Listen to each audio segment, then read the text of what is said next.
Good morning students, myself Kuldeep Kar, your social science teacher. Today we will continue chapter 2. In previous lecture we learnt about living in a quiet world. ठीक है बेटा, हमने living in a quite world के बारे में पढ़ा था। जो हियरिंग इम्पेयर्ड लोग हैं उनको सुनाई नहीं देता, उनके लिए तो क्वाइट वर्ल्ड ही है, क्वाइट वर्ल्ड है, दुनिया पूरी शांत है। ठीक है बेटा, तो डेफ लोगों के बारे में कल हमने किया था, साइन लैंग्वेज के बारे में किया था। ठीक है बेटे, आज हम पढ़ेंगे नेक्स्ट पेज पे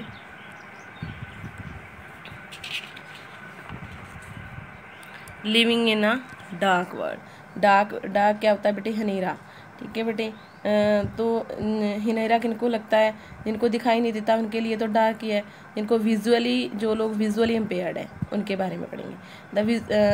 द विजुअली इम्पेयर्ड ब्लाइंड, जिनको ब्लाइंड लोग बोलते हैं, अंधे लोग बोलते हैं। ठीक है बेटा, blind people learn to use their sense of touch to feel and anticipate. तो जो बेटे अंधे लोग होते हैं वो लोग बेटे कैसे उनके their sense of touch to feel and anticipate, बेटे वो कैसे सीखते हैं? मीन्स वो किसी चीज़ को टच करके उसको टच करके महसूस करते हैं। ठीक है बेटा, वो बाय टचिंग किसी चीज़ को सेंस करते हैं एंड फील करते हैं एंड एंटीसिपेट। और एंटीसिपेट होता है बेटे एक्सपेक्ट, मीन्स वो कुछ भी समथिंग हैपनिंग है, कुछ वापरने वाला है तो उसके लिए वो एक्सपेक्ट करते, पहले से ही वो तैयार रहते हैं। They read books that are different from ours, वो भी बुक्स पढ़ते हैं लेकिन हमारे से अलग। The pages of their books are thick and have rows of raised dots, और उनकी जो बुक्स है उनके पेज बहुत मोटे हैं, थिक है, and have rows of raised dots, उनकी जो लाइनें बनी हुई है वो कैसे बनी हुई है? डॉट्स में से। These books are written in Braille. ठीक है बेटे, ब्रेली एक लैंग्वेज है बेटे जो ब्लाइंड लोगों के लिए स्पेशल, उसके बारे में भी हम जानेंगे डू यू नो में। तो वो किस में लिखी हुई है बुक? ब्रेली में। ठीक है बेटे, they touch these dots and recognise written word, तो वो टच करते हैं उस डॉट्स को, डॉट्स उठे से हुए मीन्स जब उसको हाथ लगाया जाता है ना, टच किया जाता है तो फील होते हैं हाथ में, तो ऐसे डॉट्स लगाए हुए होते हैं।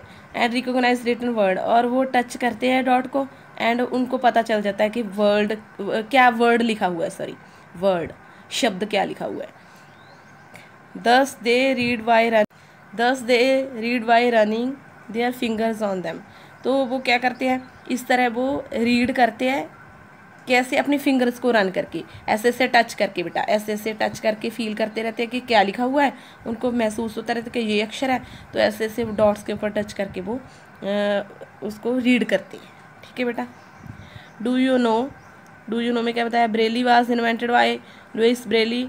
It is an accident, he lost his eyesight. He had great interest in reading which persuaded him to find the ways of reading and writing. Finally he introduced a way to read and write by touching the raised dots on paper.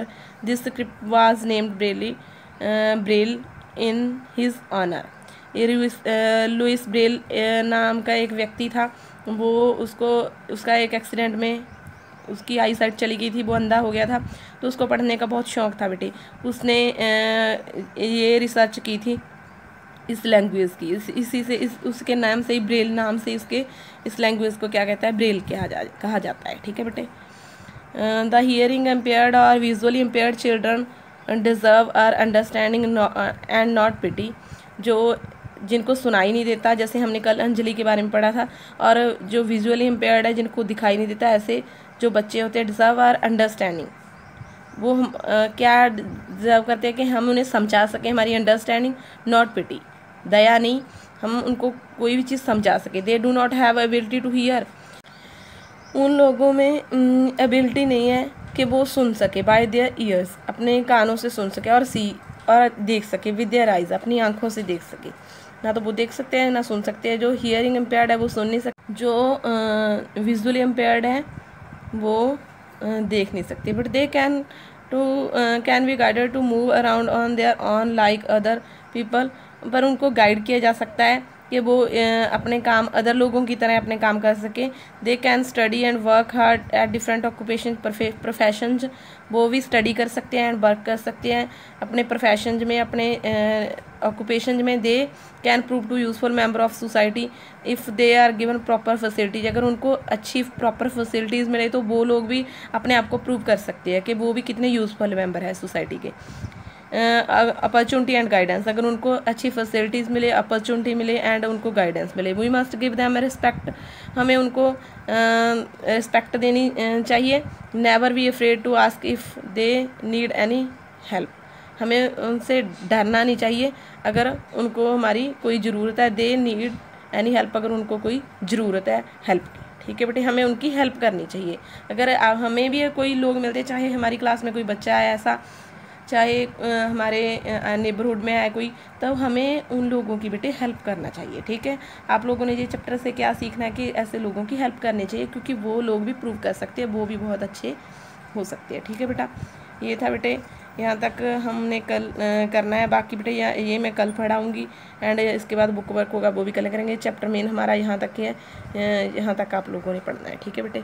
ये हम कल पढ़ेंगे कि कैसे हम sensitivity toward others, हमारी हमें क्या कैसे रिस्पॉन्स कर सकते हैं दूसरों को, कैसे उनके लिए हमें भावना रखनी चाहिए, ठीक है बेटा। तो ये हम कल पढ़ेंगे। आज तक आप लोगों ने यहाँ तक पढ़ना, ठीक है बेटा। Okay, thank you.